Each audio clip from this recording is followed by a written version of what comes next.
네, 배공개 시사 1번지 2부 시작하겠습니다. 매주 금요일 여론조사 내용으로 대선 전국 들여다보고 있지요. 이은영 휴먼앤데이터 소장, 최수영 메시지 컨설턴트, 박진영 대구 가톨릭대 특임교수와 함께하고 있습니다. 자, 앞부분의 소리가 선대 이야기하다 말았는데요. 영입인사들 한번 좀 생각해 볼 필요가 있습니다. 박진영 교수가 던져주셨는데, 최수영 컨설턴트, 김영희 전 MBC 부사장은 아주 유명한 예능 PD 그렇죠. 아닙니까? 뭐 쌀집 아저씨로 유명하고 나가수, 뭐 양심 냉장고, 아주 뭐 상당히 호감이 가는 그런 프로그램 많이 했었고.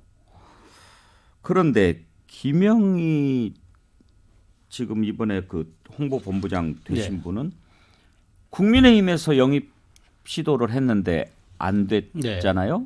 그리고 이제 이쪽으로 왔는데 왜 왔냐? 그렇게 뭐 인터뷰한 거 들어보니까 송영길 대표가 집 앞에 와서 그냥 오래 기다리고 이렇게 간절함에 끌렸다라고 얘기하던데.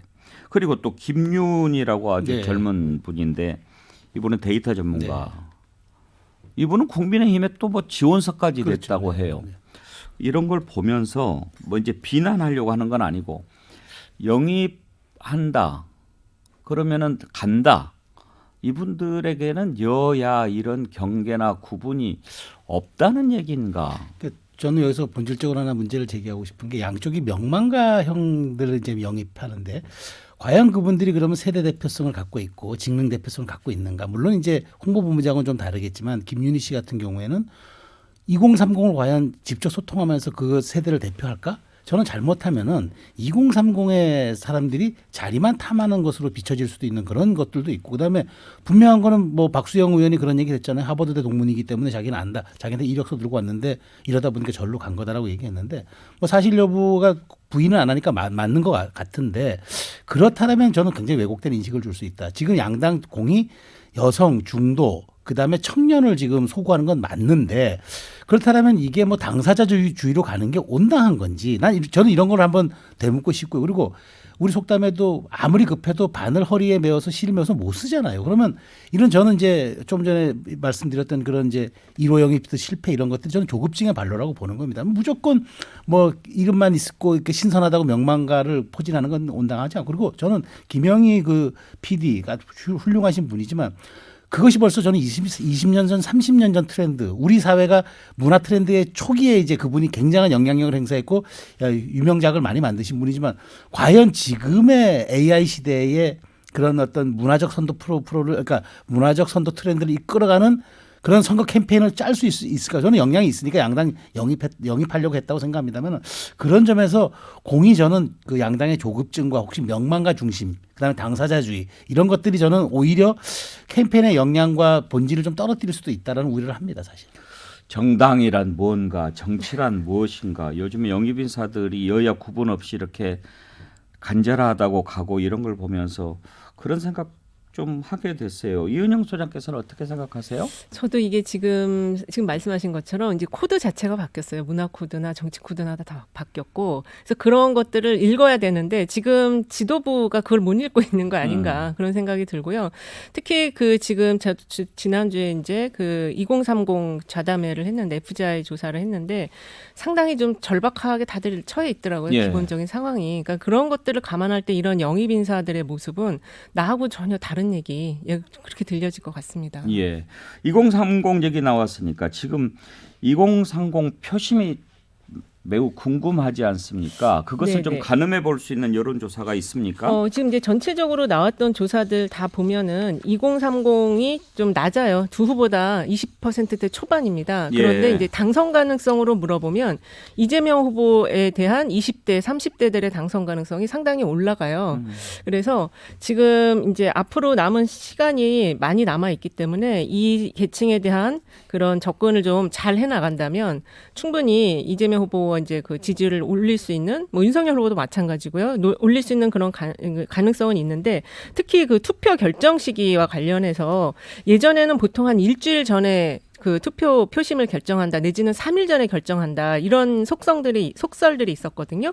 근데 이번에 그 채널 A 조사를 보면은 3주 전에 결정을 하겠다. 그러니까 상당히 그게 좀 길게 보고서 결정을 하겠다라는 의견이 한 23.9% 나왔고 특히 30대 같은 경우는 30%가 넘어요. 그래서 그 이 좀 유권자들이 오랜 시간 동안 이거를 후보들을 지켜보기 때문에 그래서 그 준비를 좀 잘 할 필요가 있다 이렇게 말씀드릴 수 있겠습니다. 예.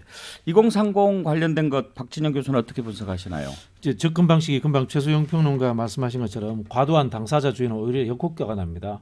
뭐 극단적으로 농담 비슷하게 그런 이야기합니다. 그럼 보건복지부 유아복지과에는 유아들이 앉아서 근무해야 됩니까? 뭐 이런 이야기 하거든요. 결국은 뭐냐면요.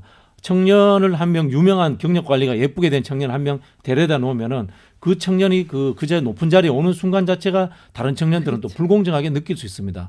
결국은 중요한 거는 청년들과 교감하고 청년들 속에서 실적을 낸 사람들 그리고 청년들을 실제로 조직화한 사람들 이런 성과를 낸 사람들이 청년의 문제를 제대로 해결할 수 있는 거고 캠프에 와서 일을 해야지만이 사람들이 다 동의할 수 있는 거다. 저는 그렇게 보여지고요. 사실 이재명 후보가 이 철학적이고 가치적인 문제에서 청년들과 깊이 소통을 하고 있습니다. 이미. 예. 그런 측면에서 이 잘못된 영입 절차 저는 사람의 문제가 아니고 절차의 문제를 꼽고 싶은데요. 절차 하나가 거기에 약간 좀 이 문제를 일으키지 않았나 이런 생각이 듭니다. 네. 소장님 저는 네. 지금 2030 세대가 이번 대선에서 어떤 것을 가장 중요하게 생각할까 이게 궁금한데. 그게 이제 정성조사에서 해보니까 역시 일자리 문제고요. 네. 그 다음에 부동산 문제더라고요. 그래서 왜 2030이 부동산에 관심이 갔습니까 하고 물어보니까 그걸 안 갖는다고 생각하는 게 또 이상합니다. 그렇게 반론이 돌아왔어요. 예, 그렇겠네요. 왜냐하면 이제 그 부모 세대를 직접 자기가 보면서 대학을 다니면서 특히 이제 지방에서 올라온 친구들은 부모님이 너무 고생을 하는데 내가 이 월세를 가지고 계속 여기서 이렇게 공부를 하는 게 맞냐 너무 죄스럽다 이런 말을 하더라고요. 그래서 그게 2세대만의 문제가 아니고 그리고 이제 이미 2세대는 나는 직업을 안정된 거를 구하기가 쉽지가 않다라는 걸 아는 속에서 그러면 제일 중요한 건 집 문제다라고 보더라고요. 월세를 예. 들어가도 좀 낮았으면 좋겠다 이런 시각이었어요. 그래요. 정말 지금 2030 대책들을 다 선대위가 가장 중요한 정책으로 쓰고 있는데 이재명, 윤석열 두 후보의 청년 대책 두 분은 어떻게 분석하시는지 좀 들어보고 싶은데 먼저 박진영 교수. 이재명 후보 같은 경우 이제 경기도지사 시절에 이미 청년 수당을 한번 해본 적이 있습니다. 정책을. 그런 부분이 있기 때문에 청년들이 근본적으로 느끼는 문제 일자리와 주거잖아요. 이게 먹고 사는 문제지 않습니까? 여기에 대한 정책적인 준비는 저는 충분히 돼 있는 것 같아요. 다만 민주당이 지난 4년 동안 청년들에게 만들어준 이 불공정의 문제, 청년들이 가지고 있는 이 정서적 불쾌감이라고 해야 될까요? 이런 부분들에 대해서는 아직도 한꺼번에 떨어내기가 쉽지 않을 것 같습니다. 그래서 제가 말씀드리는 게 지금 이재명 후보가 청년 커뮤니티 그것도 이제 적대적인 성향을 많이 가진 청년 커뮤니티에 꾸준히 들어가서 거기 가서 막 토론하고 때로는 표현이 그렇습니다. 공격을 받기도 하거든요. 그런 저는 이 공감대 그리고 일체감을 만들어내는 것들이 가장 우선적인 방법으로 채택하고 있다 이렇게 보여집니다. 예, 최수영 컨설턴트. 저는 양당 후보 공이 너무 말하자면은 어떤 제도나 정책을 갖고 접근하는 건 아니냐. 근데 과연 그것이 실효적이고 그다음에 과연 그 청년들이 정말 갈급하는 것들을 정말 해결해 줄 수 있는 것이냐. 저는 조금 다르게 보는데 최근에 안철수 대표가 그 홍준표 대표가 운영하는 청년 플랫폼에 글을 올렸다고요. 도대체 그렇다고 그러대요. 한 수 배우고 싶다. 어떻게 청년들의 마음을 그렇게 사로잡느냐 예. 했더니 홍준표 대표 말이 진정성을 가지고 다가가세요. 그러니까 저는 지금 말하자면 양쪽의 그 정책이나 이런 것들이 너무 공허하고 공연불에 가깝다. 그러니까 지고지선한 얘기들만 하고 있다. 그러나 현장에서 놓고 보면은 오히려 그것이 다를 수 있기 때문에 그 체감할 수 있는 지수들을 그걸 정책으로 끌어내야 되는데 좋은 얘기들 건의들 받은 정책들을 가지고 그것을 포장해서 공약으로 내놓는다. 그러니까 저는 약간 물과 기름처럼 예. 아무리 좋은 걸 꺼내놔도 청년층이 반응 안 한다고 보는 거예요. 그러니까 홍준표 대표가 4년 만에 청년의 아이콘으로 어떻게 등장했습니까? 이유는 간단한 거죠.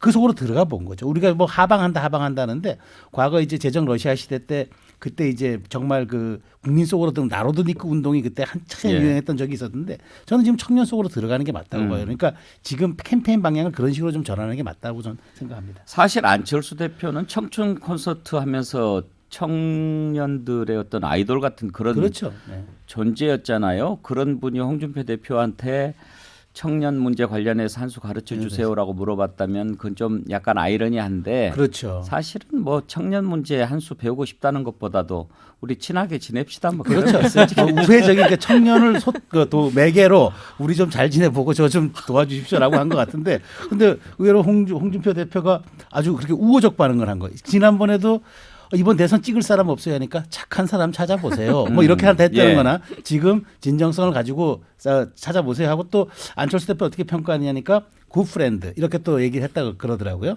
그래서 그런 거 보면은 아마 약간의 양강 후보들에 대한 좀 반감들을 그런 식으로 좀 홍 후보가 표현하고 있는 것 같아요. 아니 홍준표 후보가 상당히 장기적인 지금 전략을 구사하고 계시는 거 아닌가 싶은데요. 다 우호적으로 만들어가지고. 경선에서 떨어진 후보의 네. 성공 모델. 아 그런 것 같아요. 예. 지금. 이은영 소장님 네네. 착한 사람 얘기가 나왔으니까 말인데요. 착한 사람을 찍어야 되나 능력 있는 사람을 찍어야 되나 이런 것도 유권자들의 고민 아니겠어요? 그렇습니다. 그런 부분도 조사된 게 있지요. 도덕성 부분. 예, 맞습니다. 잠깐 그러면 우리가 쉬었다가 그 내용 한번 살펴보기로 할까요? 네. 네, 1번 지여론 계속 이어가겠습니다. 자, 이은영 소장님. 네. 이번 대선을 두고 뭐 정말 최악의 선거다, 뭐 추악한 선거다 여러 가지 얘기가 많이 나오는데 가장 큰 이유가 이제 후보들의 도덕성 관련된 부분 아니겠어요? 그래서 네, 그렇습니다. 도덕성 문제는 어느 정도 접고 시작하는 선거다 이런 얘기도 나오는데. 아까 저희 채널A 조사에서도 최선이 아닌 차선의 후보를 그러니까 선택한다 말이에요. 많이 나온 것처럼 지금 이제 그 후보 도덕성을 포함한 그 속성 평가 문항이 아까 말씀드렸던 전국 지표 조사 그리고 이제 채널A 조사 두 군데서 실시를 했어요. 예. 지금 도덕성 측면을 보면 이재명 후보가 전국 지표 조사에서는 16%, 윤석열 후보 21%, 채널A 조사에서는 이재명 후보가 이제 요거는 퍼센트가 아니고 점수로 계산을 예. 5점 만점 기준의 점수로 계산했는데 이재명 후보는 4.06점, 윤석열 후보는 4.52점. 그래서 아니 왜 지금 윤석열 후보가 도덕성이 더 높냐 네. 이런 또 논란이 있거든요. 예. 근데 일단 그 이유는 윤석열 후보 본인의 문제로 제기된 게 아직은 없고 이재명 후보는 이제 본인의 논란으로 제기된 것들이 있기 때문에 평가를 이렇게 하는 것으로 지금 보여지고요. 그 외에 이제 경제나 외교 안보나 사회복지 또는 뭐 부동산 이런 것들은 이재명 후보가 다 높게 평가받고 있지만 도덕성 부분이 지금 낮기 때문에 그래서 지금 최근에 이제 당선 가능성을 보면 윤석열 후보가 좀 높잖아요. 예. 그 전에 이재명 후보가 높았는데 윤석열 후보가 지금 조금 높게 나온 것과 관련해서는 이제 이걸로 확장성의 문제로도 볼 수 있겠지만 그 이재명 후보가 당선 가능성을 높게 지금 못 가져가고 있는 거는 이 도덕성 문제 예. 이것 때문이지 않을까 싶습니다. 그런데 저는 이 여론조사 보면서 궁금한 게 이재명 16, 윤석열 21, 심상정 18, 안철수 20 이렇게 나왔잖아요. 네. 윤석열 후보가 심상정, 안철수 후보보다 도덕성이 더 낮다고 응답한 그렇죠. 것은 배경이 뭘까요? 그게 이제 지금 윤석열 후보를 둘러싼 도덕성은 사실 고발 사주 정도 본인에 대한 직접 뭐 본부장이라는 게 있지만 본인보다는 부인과 장모에 대한 도덕성 부분이 더 높고요. 아직은 그리고 이제 윤석열 후보가 그 일정 수행이나 이런 걸 보면은 시장을 많이 가거나 그다음에 뭐 순대타운을 간다든지 이렇게 좀 이렇게 음식을 먹는 그런 모습들이 많아요. 이제 그런 걸 볼 때 사람들이 약간 이제 조금 이제 넉넉하게 봐준다 그럴까요? 그래서 도덕성 측면은 아직 이렇게 좀 잣대를 날카롭게 되는 게 아니고 조금 완화시켜서 보는 흐름이 있는 거 아닌가. 약간 이미지적인 측면인 것 같아요. 박진영 교수, 도덕성이란 뭘까요? 저는 제가 봤을 때는 이거 한국 정치의 후진성이라고 봅니다. 정치에서의 도덕성은 세속적 도덕성이거든요. 세속적 도덕성이라고 하는 것은 거짓말을 했는가, 뭐 이런 거 있지 않습니까? 또는 사법적 절차에 걸려 있는가 이런 부분들인데 우리 한국에서는 이제 유교적 정서가 아직도 남아 있다 보니까 이 선비적 이미지 또는 뭐 순교자적 이런 것들을 좀 찾는 부분들이 많은데요. 서구에서는 어떻게 이걸 측정을 하냐면요. 보통 이제 지도자의 덕성 이렇게 합니다. 덕, 예. 우리 보통 덕 이제 예. 영어로 하면 예. 벌추인데 예. 거기는 뭐냐면 어빌리티가 가장 우선적으로 나옵니다. 능력이 있어야 된다는 이야기를 가장 먼저 하고 있거든요. 그것을 미국이라든지 서양과 우리의 차이라고 봐야지 후진성이라고 볼 수 있나요? 제가 보기에는 후진성입니다. 후진성입니다. 왜냐하면은 우리 이번에 그 흔히 하는 민주당 그 1호 영입된 분이 있지 않습니까? 그분의 문제도 굉장히 사생활 문제를 과도하게 우리가 공격적으로 이렇게 해석을 하고 했지 않습니까? 그런 부분들은 우리가 갖고 있는 것이 사생활이라 이런 것 지금 특히 이제 이 유교적인 전통에다가 언론의 과도한 선정주의 이것이 플러스가 되면서 마구마구 파헤쳐지는 이런 상황들이 지금 어떻게 보면 좀 심합니다. 그 부분은 제가 약간 반박하고 싶은 생각이 드는데 우리가 그런 경험이 있잖아요. 버추보다 어빌리티를 더 높게 보고 선택했던 후보가 이명박 후보 아니었나요? 그렇죠. 네네. 그러면 그게 선진적인 선택이었나요? 아니 그 당시의 부분에 있어서는 사실은 이 제대로 검증을 했어야 되죠. 제가 말씀드렸잖아요. 법률적인 문제, 거짓말을 했는가 문제 이 부분은 중요하다고 말씀드렸거든요. 그 부분이 사실은 제대로 검증이 안 그렇죠, 됐기 그렇죠. 때문에 네네. 저는 조금 그래. 생각이 다릅니다. 예. 그러니까 저는 이제 우리 그 박 교수 생각이 좀 다른 이유가 뭐냐면은, 그러니까 저는 이 이재명 후보의 도덕성이 좀 낮은 거는, 더 낮게 나온 거는, 저는 어쨌든 우리 사회 정치 인식에 대해서는 사실보다는 태도의 문제라고 좀 보거든요. 그러니까 사실 애티튜드의 문제가 제일 커요. 특히나 지도자. 그런데 이제 우리 영어 그만 쓰고 예, 그러니까 태도에 대한 문제. 제가 태도라고 분명히 하겠습니다. 그런데 윤석열 후보는 어쨌든 공정 정의 이걸로 이윤 소장님 말씀하셨지만 본인은 뭐 조금 뭐 그래도 이제까지 그 강직하게 살아오지 않았냐는 검사로서의 강골 이미지가 있는 것 같고, 심상정 후보와 안철수 후보가 좀 나는 거는 잦은 출마에 대한 피로감 때문이에요. 예. 결국은 그러니까 이게 신선하지 못하고 계속 나오다 보니까 그 자체가 비호감인데 그것도 도덕까지, 사실 심상정 후보와 안철수 후보는 뭐 하나 금전적이거나 뭐 하나 이 스캔들이 하나도 없는 사람들이거든요. 그런데도 불구하고 이렇게 평가를 내렸고, 그래서 그런 점 저는 태도에 대한 문제로 이걸 예. 치환해서 유권자들이 봤다고 말씀드리고 싶고, 또 하나 문제 좀 전에 1호 영입한 조 교수에 대해서 말씀하셨는데 예. 저는 그렇게 봐요. 그분이 어느 한 분과를 맡았었으면 저는 이렇게 가혹한 검증 잣대가 없었을 거라고 봐요. 예. 그런데 동의합니다. 공동선대위원장이었기 때문에 이분이 만약 이재명 후보가 집권하면 상당히 높은 공적 영역의 자리로 갈 수 있어요. 이른바 네. 뭐 청와대 수석으로도 갈 수 있는 거고 장차관으로 임명이 될 수도 있는 거고, 그러면 저는 지금부터라도 가혹한 수준이 아니라 모든 분야에 대한 검증을 해야 되고 거기에 대한 합당한 설명을 하는 게 예비 공인의 도리라고 저는 생각합니다. 그렇기 때문에 저는 여기에 가혹했다, 뭐 보수 언론이 너무 이렇게 마녀사냥했다는 식의 평가에 동의하고 싶지 않고, 오히려 이것은 민주당의 조급증이 불러온 참사에 가깝기 때문에 앞으로 인재 영입에 대한 부분들은 좀 더 명확하고 냉철하고 지위에 맞는 것들을 단계적으로 밟아가야 된다라는 말씀드리고 근데 싶습니다. 그럼에도 불구하고 언론에서 이제 공적 기관이지 않습니까? 언론도 공적 기관인데 거기에서 사생활 문제를 집중적으로 다룬 것은 저는 문제가 있다고 봅니다. 이거는 개인의 그 프라이버시입니다, 사실은. 네. 프라이버시인데 그 프라이버시가 용인이 될 수준이냐 아니냐도 중요한 기준이 되겠죠. 근데 파헤쳐졌어야 하는 것에 대해서 이제 네. 근본적인 문제 제기를 하는 거고요. 앞에서도 말씀드린 것처럼 도덕적인 문제가 법률적인 문제와 그다음에 거짓말을 했는가 이런 문제인데, 사생활에 지나온 것들까지 다 캐내어 가지고 그것들을 가지고 헤집어 버리면요, 사실은 우리가 이게 뭐라고 해야 됩니까? 한번 실수를 하면 평생 되돌아 돌이킬 수 없는 그런 상황까지도 야기하는 것으로 이해가 될 수 있거든요. 그래요. 젊었을 때 실수할 수 있죠. 그리고 그것을 평생 기회를 갖지 못하는 이유가 되리란 법은 없지만 그 부분은 제가 공감하는데, 다만 이번에 민주당이 대응하는 방법은 좀 문제가 있었다고 봅니다. 맨 처음에 그 문제가 제기가 됐을 때 사실 확인을 먼저 했어야 되는데 사실이 아니다, 법적으로 대응하겠다 이렇게 나왔잖아요. 그런데 이제 정작 조동현 교수가 사실이라고 하는 것을 인정하고 사퇴를 했기 때문에 민주당의 대응에는 문제가 생긴 거죠. 그렇죠. 뭐 그 부분에 대해서는 앞에서도 말씀드린 것처럼 절차와 형식으로서 민주당이 잘못한 거죠. 예. 저도 여기서 딱 짧게 한마디지만, 안민석 특히 의원, 예. 그분은 저는 제가 보기에 공론의 장을 굉장히 왜곡하는 사람이에요. 무슨 문제가 생기면 가짜 뉴스다, 그다음 법적 대응하겠다. 그 윤지호 사건도 그랬고 지금 이 사건도 조금만 당이 들여다보면 될 문제를 가짜 뉴스고 법적 대응하겠다. 그러니까 저는 그런 문제들, 그러니까 어떤 사실을 대하는 민주당의 핵심 관계자들의 태도들, 이런 것들이 저는 민주당에 대한 비호감도 혹은 이재명 후보에 대한 그런 비호감에 대한 연속성을 높이는 기제로 작용하기 때문에 이 부분 좀 고민할 필요가 있어 보입니다. 소장님도 하실 말씀이 있을 것 같은데. 일단은 이게 정치에 진입한다는 거 자체를 우리 국민들은 출세의 지름길로 보고 있어요. 그리고 권력이 많이 주어진다는 걸 알기 때문에 도덕성이라는 그 애매모호한 어떤 잣대를 대고서 너희들이 잘못할 때는 우린 이걸로 그거를 막아내겠다라는 그런 게 있는 것 같거든요. 그리고 특히 이제 도덕성이라는 부분에 있어서 미디어의 역할도 굉장히 중요합니다. 미디어가 어떤 특정한 부분을 과도하게 계속 얘기해주면 유권자들은 그걸 바라볼 수밖에 없거든요.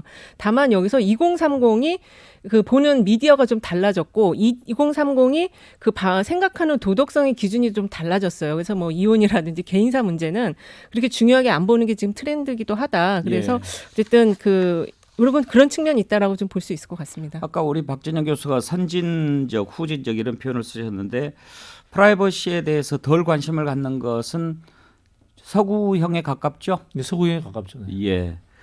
자, 그러면 지금 우리도 매주 금요일 여론조사를 가지고 들여다보고 있는데 다음 주는 어떻게 될까 궁금하지 않습니까? 어떤 게 다음 주 여론의 향배를 가늠할 변수가 될지 궁금한데 이은영 소장께서 분석하신다면. 네, 저는 사실은 이제 골든 크로스가 다음 주 정도 나올 거로 봤어요. 예. 그리고 이제 본격적으로 그 지지가 이제 격차가 나는 거는 우리가 보통 이제 산타 랠리나 신년 랠리 얘기하는데 보통 이제 새해 기대감이 있거든요. 예. 그때 저는 반영되지 않을까 이렇게 봤는데 좀 빨리 나왔고 그리고 지금 제일 중요한 거는 일단은 그 선대위 마무리 이 작업이고요. 그 다음에 이제 후속 조치로 중요한 게 일정이고 후보의 그 가치에 대한 컨셉 이걸 좀 명확하게 제시해 주는 게 12월에 가장 중요한 그 지지율 변동 요인이지 않을까 싶어요. 최수영 컨설턴트는 그러니까 뭐 이런 말 있잖아요. 그 예측할 수 있는 변수는 변수가 아니다. 그러니까 지금 저는 보기에 이 지금 뭐 우리가 상상하지 못하던 일이 터져 나올 수 있게 있어요. 그런데 이 이준석 대표와 윤석열 후보와의 이 마무리가 어떻게 될 건지 이게 저는 이제 살아있기 때문에 어떤 식으로든 이게 결론 날 건지 가장 중요하다고 보고 이재명 후보는 이 틈새를 잘 비집고 들어갈 틈새 전략을 과연 아까 실용성이냐 마느냐 이 부분을 본인이 나는 반응의 정치인이라는 것을 입증할 수 있는 그런 자세들 그 두 가지가 저는 가장 큰 앞으로 그 여론조사 지형의 요인이라고 생각합니다. 박진영 교수 분석은요? 저는 그 이준석 대표의 본 마음이라고 생각합니다. 이준석 대표의 본 마음이 진짜 윤석열 후보로는 이길 수 없을 것이다 라는 생각을 갖고 있다면 이 술래잡기는 계속될 것 같고요. 그렇지 않고 내가 한번 이 파업을 함으로 인해서 흔히 하는 윤 핵관들을 밀어내고 선대위가 제대로 돌아가서 이길 수 있다라고 생각을 한다면 이 술래잡기는 저는 끝이 날 거다. 화합으로서 끝이 날 거다. 이렇게 보여지는데요. 결국은 이거는 이준석 대표 마음 아니겠습니까? 그리고 한편으로는 윤석열 후보가 어떻게 처신하느냐에 따라 달라지는 거기 때문에 이것이 저는 다음 주까지도 쭉 이어질 것이다. 이렇게 보여집니다. 네, 짧게 하나 덧붙이면 100일 전 여론조사 1위 한 사람이 당선됐다. 이런 속설이 있다고 막 이번 주에 많이 보도가 됐는데 이 차이가 이번 대선은 그 캐스팅 보트가 바뀌었어요. 그 이전에는 40대가 캐스팅 보트였는데 지금 2030이 캐스팅 보트가 바뀌었기 때문에 그 속설은 잘 맞지 않을 거다. 네, 저는 그렇게 보고 있습니다. 가장 중요한 그 변수가 바뀐 거죠. 그렇습니다. 그러면은 방정식이 다 바뀌는 거 아닙니까? 그렇습니다. 네. 그렇죠. 혹시 그 영향은 없을까요? 지금 오미크론 때문에 코로나 더욱 상황이 심각해졌고 지금 확진자가 계속 5천 명 넘게 나오고 이제 단계적 일상 회복이 일단 멈추게 됐는데 이렇게 코로나 그동안 우리가 K방역 좀 자랑하고 그랬는데 상황이 악화될 경우에 정부에 대한 지지, 문재인 대통령에 대한 지지에도 영향을 주고 이재명 후보한테 타격을 주는 그런 것도 올 수 있을까요? 그건 좀 약할 것 같고요. 이미 상수로 보고 있었기 때문에 그건 좀 약할 것 같고 이제는 후보의 시간입니다. 네. 박진영 교수는요? 뭐 저도 똑같이 생각합니다. 문재인 대통령과 이재명 후보의 지지율이 연동되어서 움직이긴 합니다만은 사실은 그것이 조금씩 차이가 나줘야 되는 시점이 된 거거든요. 그래서 오히려 크게 나쁘진 않을 것 같습니다. 저는 변수가 미디어 전쟁이 됐죠. 이제 앞으로 오미크론 때문에 대중 집회라든가 이런 것들이 조금 더 제한될 겁니다. 지금보다도 더. 그러니까 이제는 그런 미디어 선거로 전환이 되거나 홍보에 대한 중요성이 부각되는 거기 때문에 이런 데 대한 전략을 얼마나 유연하게 시기적절하게 잘 세우느냐가 저는 승리의 변곡점을 가져올 수 있다 생각합니다. 당장 후보들이 여기저기 돌아다니는 것 줄어야죠. 행사 줄어야죠. 못 줄을 하죠? 겁니다. 줄을 겁니다. 그래서 미디어 예. 그러면 이준석 대표 효용이 더 커지는 거 아니에요? 그러니까 그 커지는 시점에 지금 미디어의 온통 주목을 또 이준석 대표가 갖고 가 있어가지고 저는 이런 변수들이 상당하게 제가 그래서 예측할 수 있는 변수는 변수가 아니라 그랬는데 그걸 더 지켜봐야 된다는 거죠. 혹시 이준석 대표가 그런 것도 좀 감안하고 있을까요? 오미크론까지 생각 안 했을 것 같은데. 예. 하여튼 지금까지 변수에 넣었을 겁니다. 아니, 지금 어디가 있을까요? 오늘 뭐 울산이라고 그러더라고요. 다시 또 넘어왔어요? 바다 건너? 저는 정보를 딱 받고 있습니다. 네. 예. 하여튼 제주도는 또 떠났다고 그랬죠? 네네. 떠난답니다. 그래요. 아무튼 국민의힘으로서는 이거 빨리 당장 풀어야 될 숙제겠죠. 근데 풀릴지 모르겠습니다. 오늘 시사 1번지는 여기까지 하겠습니다. 편안한 주말 보내시고요. 무엇보다도 안전한 건강한 주말 보내셔야 합니다. 방역수칙 강화됐으니까요. 자, 시사 1번지 월요일 오전 11시에 다시 문을 활짝 열겠습니다. 감사합니다.